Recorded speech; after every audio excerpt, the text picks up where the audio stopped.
વાત હવે ડાંગની કરીએ કે જે આદિવાસી સમાજ માટે નાયબ મુખ્યપ્રધાનનું મોટું નિવેદન સામે આવ્યું છે કે આદિવાસી સમાજ ધર્માંતરણ સામે લડવા માટે જાણીતો છે।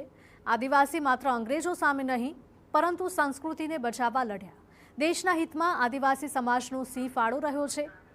સંસ્કૃતિનો બચાવ કરવા હર્ષ સંઘવીએ આદિવાસી સમાજનો આભાર માન્યો। આહવા સ્વરાજ આશ્રમ ખાતે વિકાસ સંકલ્પ સભામાં આપ્યું નિવેદન।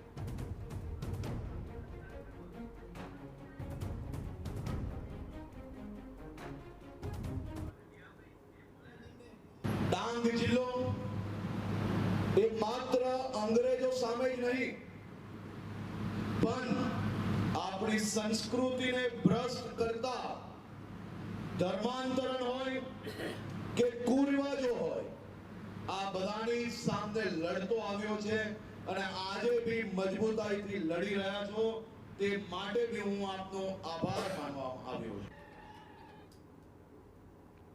મહત્વનું છે કે ડાંગ જિલ્લામાં સ્થાનિક સ્વરાજ્યની ચૂંટણીને લઈને નાયબ મુખ્યપ્રધાન હર્ષ સંઘવીની ઉપસ્થિતિમાં વિકાસ સંકલ્પ સભાનું આયોજન થયું હતું, જેમાં હર્ષ સંઘવીએ કોંગ્રેસ પર પણ આકરા પ્રહાર કર્યા। કોંગ્રેસે આદિવાસી સમાજે દેશના હિતમાં આપેલો સિંહ ફાળો છુપાવવાનું ષડયંત્ર રચ્યું હોવાનો પ્રહાર કર્યો હતો।